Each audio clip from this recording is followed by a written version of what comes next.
Quem tem razão? Vamos então saber a opinião dos nossos convidados. Professor Manuel, seja bem-vindo. Boa tarde ao senhor. Olá, Piotr. Agradeço o convite. Doutor Vitor, seja bem-vindo. Boa tarde ao senhor. Boa tarde. Bom, professor, eu começo com o senhor. Qual a sua opinião sobre esse entendimento do Supremo? Porque, além da decisão de manter a cassação do deputado Francisquini, essa é uma questão, esse é o mérito do julgamento, mas o entendimento do Supremo foi que o que é publicado nas redes sociais equivale ao que sai, por exemplo, na mídia e passa a ter todo aquele regramento, sobretudo no combate à fake news. Qual a sua opinião sobre isso, professor? Bom, isso foi algo que foi resolvido em paralelo à questão principal. Para mim, me parece que não é o caso, não é válida essa ideia da equiparação. Há muitas diferenças nos meios. Isso tem regramento legal já consolidado. É claro que a tecnologia nos impõe uma velocidade de mudanças que a sociedade precisa responder e deve responder, nesse caso, via Congresso Nacional. Idem para a questão de definição do que seriam fake news, porque sem esse entendimento nós caímos no campo da opinião e ficamos num debate aí sem fim. Tá, o caso chama atenção porque o serviço profissional de jornalismo, e o jornalismo não gosta de ser comparado às redes sociais, a gente já viu isso, até porque, obviamente, um veículo como esse tem profissionais e você tem todo um procedimento a seguir. Mas o Supremo está, por um outro ponto, chamando redes sociais, o que é publicado ali passa a ter regramento e, obviamente, obrigação com todos os fatos que um veículo profissional tem de se adequar e tem de se atentar, e a quem publica, por exemplo, no seu perfil de rede social. Doutor Vitor, qual a sua opinião sobre isso? O que o direito diz? E ele tem exatamente explicação sobre isso? Ou foi um entendimento que o Supremo fez com o que a gente chama de começar a legislar, visto que pode não existir, digamos, lei específica para o entendimento claro sobre esta questão? Olha, é importante a gente sempre ter em mente que é muito difícil o direito conseguir acompanhar, sobretudo a parte legislativa, todos os avanços sociais, tecnológicos, sobretudo. Quando a gente pensa em meio de comunicação, talvez a ideia mais tradicional seja uma emissora de rádio, televisão, um impresso, uma revista, um jornal, mas ignorar que as plataformas, não só de mídias sociais, mas de forma geral, o que vem publicado na internet, também não possui a mesma finalidade, que é você transmitir informação da qualidade que for, não pode ser ignorado. Por vezes, a audiência de uma pessoa em mídias sociais, aí, Twitter, no Instagram, no TikTok, no Facebook, enfim, pode superar a audiência de uma semana de um veículo de comunicação tradicional. Então, o direito já tem uma opinião bastante consolidada a respeito da responsabilidade desses indivíduos que possuem alto grau de alcance, os influencers, por exemplo, que vão dar às suas declarações maior cuidado. Por quê? Vai se beirar a irresponsabilidade se a pessoa puder falar absolutamente o que quiser e nada acontecer com ela. E isso vale desde o que a gente chama aqui de fake news, que é uma atividade de desinformação, você está passando uma informação que não é verdadeira, que é falsa, pode ser de forma dolosa ou culposa, quer dizer, eu acho que é alguma coisa, mas saio falando. Outra coisa eu sei que é mentira e eu quero ganhar algo com essa mentira. Então, o Poder Judiciário já possui diversos julgamentos nesse sentido e que pode levar não só uma condenação civil para indenização, mas também uma responsabilização criminal, dependendo da situação concreta. Então, o trecho que eu consegui avaliar ainda da decisão do TSE, não do STF, eu ainda não tive essa oportunidade, é que o ministro Salomão entendeu que é notório, né, reconhecer a internet e as plataformas de redes sociais como veículos de comunicação social, porque de fato elas são. Ainda que a gente considere que elas se autodenominam plataformas de publicidade, a atividade principal delas é estabelecer a comunicação entre as pessoas. Tá. Agora, mais intenso ainda, de pessoas jurídicas com pessoas físicas, quer dizer, algum tipo de publicidade, ofertas de produtos, enfim. Então, não considerar que elas possuem essa finalidade social, sobretudo, porque dependeria de uma regulamentação prévia, isso você acaba amarrando algumas outras situações que precisam de uma decisão jurídica que extrapolam apenas um caso eleitoral. Existem situações de responsabilidade do consumidor, existem decisões de natureza penal, inclusive casos de crimes contra a honra e similares. Então, a gente não pode ignorar a importância e função social que essas plataformas possuem, eventualmente para compreender que se algo negativo está sendo feito disso, o direito não pode fazer vista grossa e, olha, falta uma definição e por isso a gente não consegue atuar. Isso eu acho difícil, ainda mais porque o Poder Judiciário brasileiro carrega uma pecha muito violenta, que é o país da impunidade, que as coisas não funcionam, é uma justiça lenta. Então,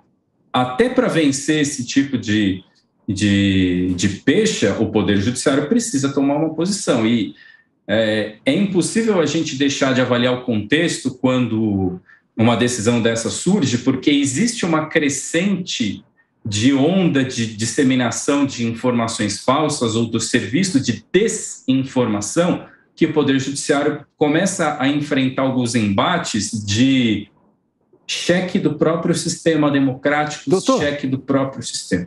Me permita colocar um ponto a mais aí, e quero ouvir também o professor Manuel sobre este assunto. Eu começo com o senhor, professor.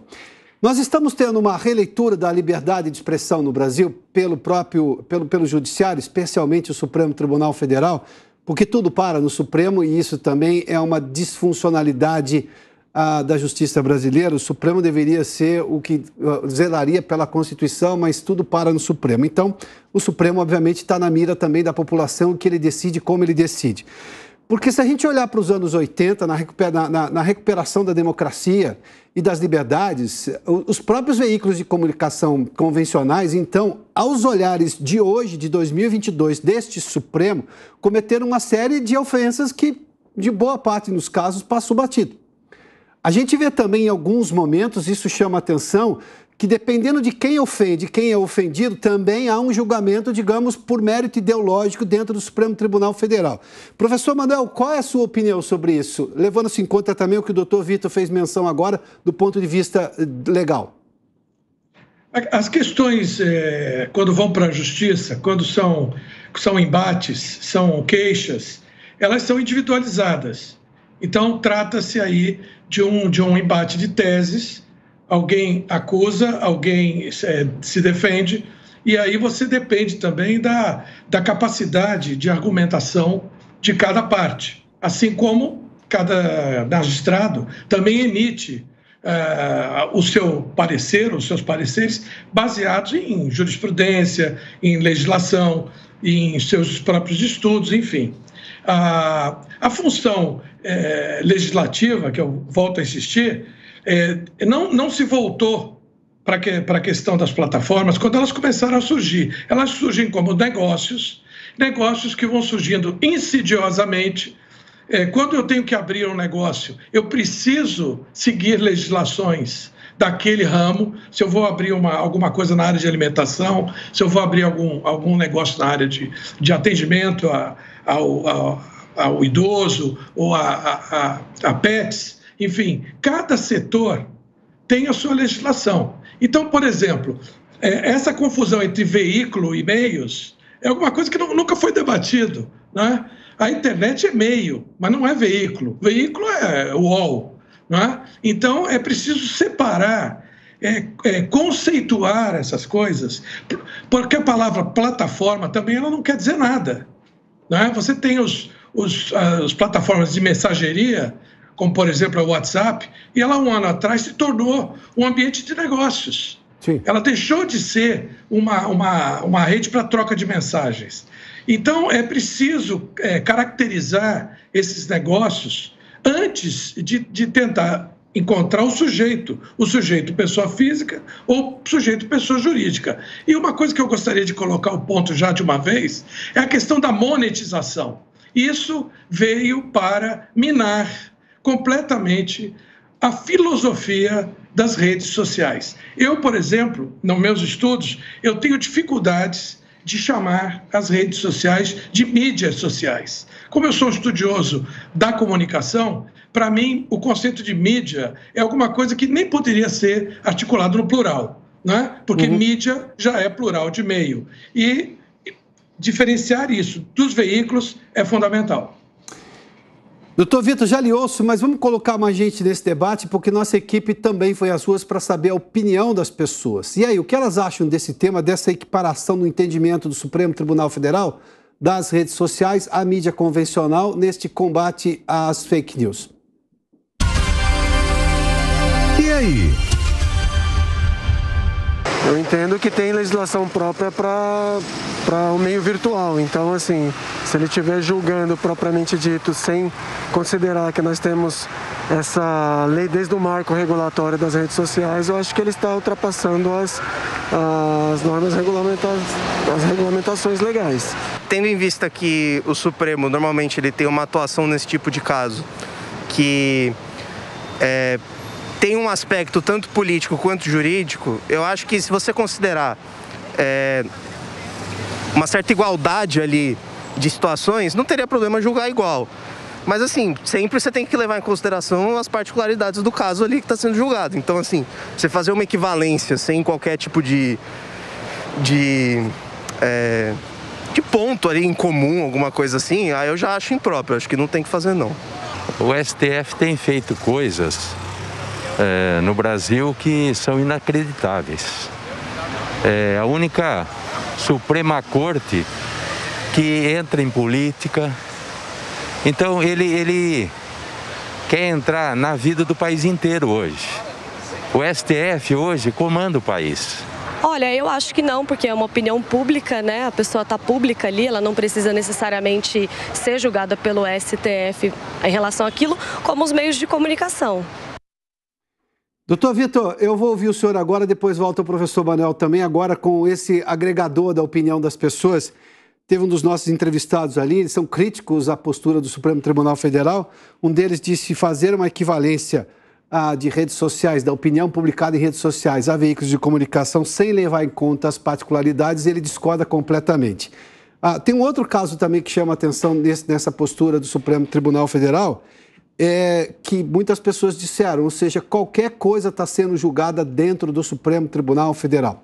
Em parte, sim, pela omissão do Congresso, mas em parte também, é impossível negar isso hoje em dia, desse ativismo.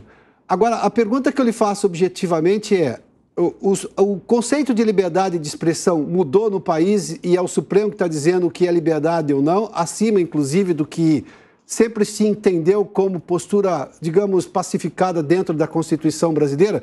Porque as pessoas foram convidadas a vir às redes sociais, e eu não estou defendendo aqui nenhum desses exageros nas ofensas, não é da minha natureza, e eu sou absolutamente contrário a isso, mas, enfim, isso é a minha posição.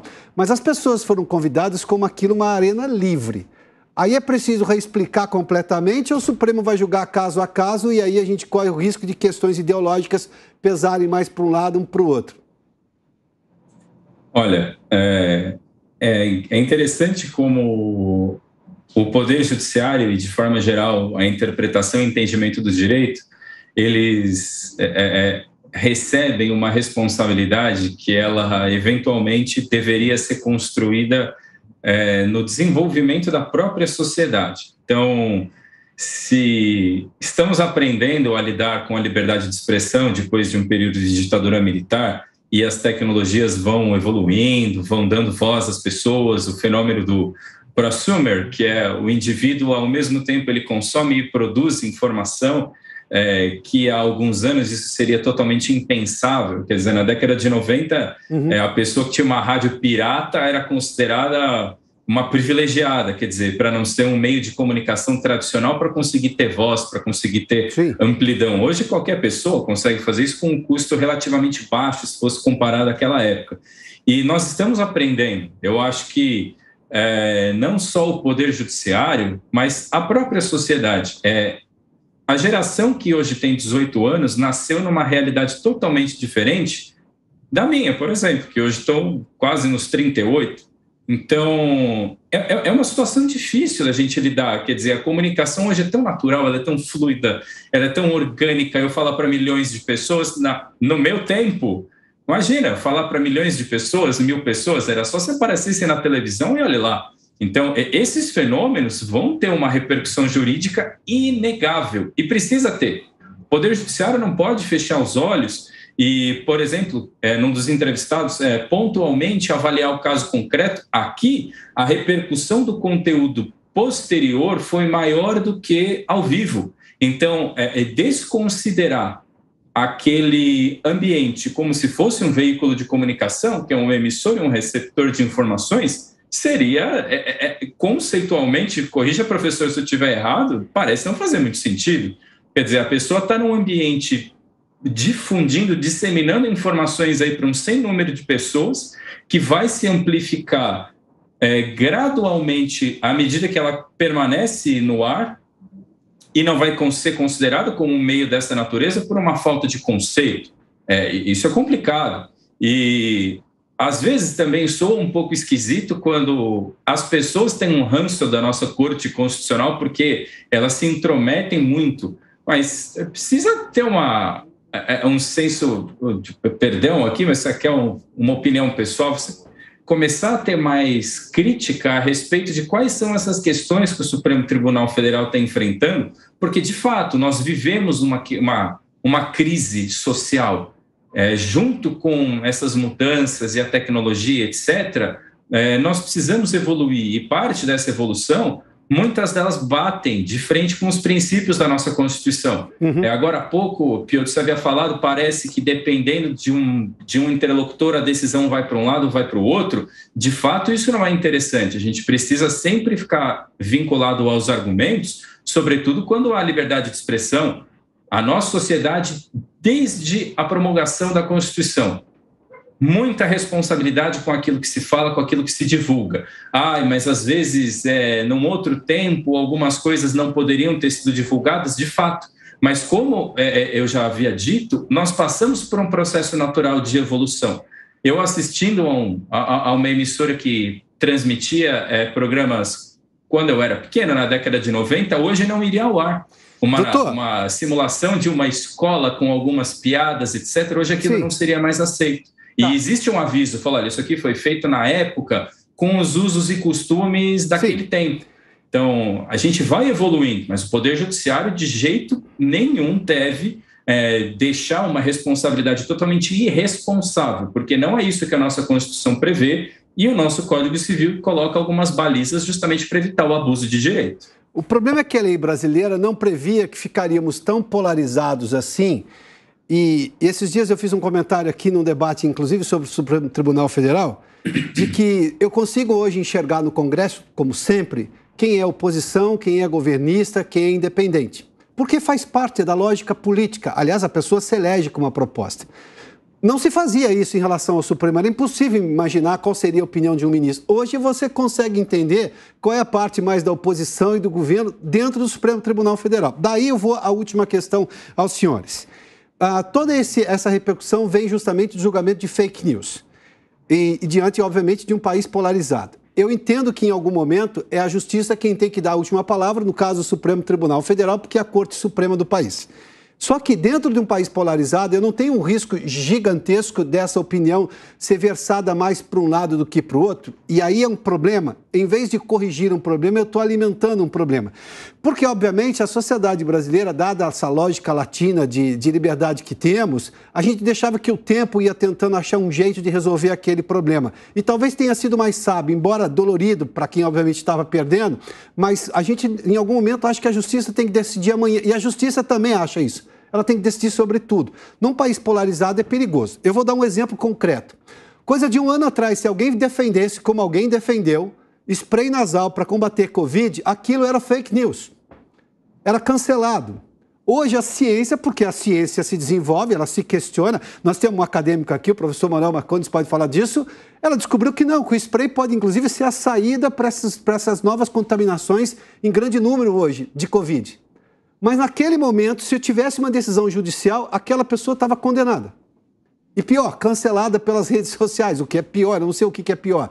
Enfim, ou seja, é esta parcimônia que a justiça sempre teve, e às vezes foi entendida como lenta, mas a sociedade também tinha um tempo de resolver, e hoje parece que tudo precisa ser resolvido ali, num julgamento de corte superior e pronto. E o que está dito e ninguém pode questionar. Ou seja, a crítica, por mais que ela possa ser abusiva, do ponto de vista de questionar uma certeza, a certeza que se tinha sobre o spray do Covid no ano passado era uma, hoje é outra.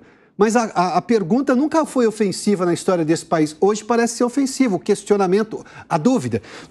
Professor Manuel Marcondes, eu começo com o senhor, para suas considerações finais já. Diante de um país polarizado, nós temos esse risco, ou seja, porque quando uma lei é pensada no Congresso, há uma discussão intensa, demorada, até às vezes muito demorada, mas enfim, você consegue congregar uma série de opiniões e digamos, exceções que, claro, o direito vai levar em conta no julgamento.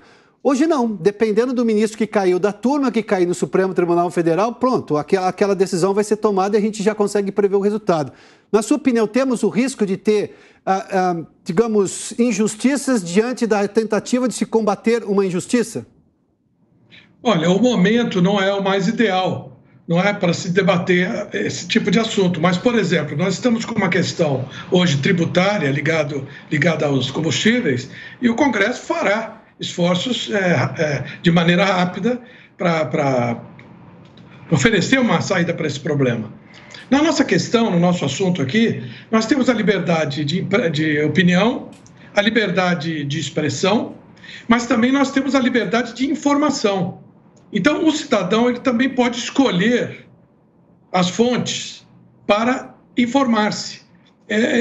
Normalmente, essa liberdade não aparece nos debates que nós temos visto atualmente, que é uma escolha, e o Dr. Vitor falou disso, falou de uma evolução que vem pela educação, que vem pelo progresso, né, de toda a sociedade. Isso realmente ficaria mais fácil de ser tratado. E outra coisa também, a divulgação da ciência, ela é bastante estrita, né? Você tem uma ou outra publicação que chega ao grande público, alguns programas que vão um pouco à frente, mas normalmente o senso comum fica com as informações mais superficiais e aí o debate sofre a possibilidade de cair no opinionismo. Doutor Vitor, suas considerações finais também, 1 minuto para o senhor. Esse ponto de polarização e de respostas cada vez mais rápidas que a própria sociedade exige, ela é um desafio, não é só brasileiro. Então, a gente percebe uma movimentação no nosso território mais próximo, aqui na América, a gente já consegue visualizar situações bem similares. E talvez o recado que eu possa dar, sobretudo para aqueles que gostam de divulgar informações, para não correr o risco aí de ser penalizado, para deixar bem claro se trata de uma opinião, se é um fato constatado, se é um estudo que foi concluído, porque aquele que recebe a informação, ele já consegue pelo menos identificar, olha, é a opinião do Vitor. Às vezes parece meio infantil falar desse jeito, mas a gente sabe que uma das piores deficiências nossas, dos brasileiros, é a interpretação de texto. Raciocínio lógico e matemática em seguida. Então é difícil, às vezes, as pessoas conseguirem identificar uma mentira como sendo uma mentira. Tanto é que a gente vê o aumento de golpes que eventualmente as pessoas caem por WhatsApp, e-mail, etc., que às vezes você até duvida, fala, mas como a pessoa... Mas toda uma situação que é construída. Então, se é uma opinião, olha, me parece que o spray no nariz pode funcionar. Você está vendo que é uma opinião? Ou fala, olha, eu não tenho certeza, mas pode ser que ajude. O que eu entendo que nesse exemplo bastante lúdico não pode acontecer é a pessoa, sabendo que o spray faz mal, recomenda a sua utilização como se bem fizesse. E aí, eu acho que o Poder Judiciário precisa ter esse discernimento. Se a pessoa fez isso de boa fé, ou se ela sabia que realmente existia um ato prejudicial ali, mascarado num dever de informar, numa liberdade de informar, e acabou acontecendo que é o fenômeno da fake news, que é o da desinformação. Eu acho que traçando essas linhas, talvez a gente consiga chegar a um resultado um pouco melhor daquilo que a gente vê hoje acontecendo. Doutor Vitor Áureo Raical, professor Manuel Marcondes, muitíssimo obrigado pela gentileza da participação dos senhores nesse debate aqui no Prós e Contras. Boa tarde, hein?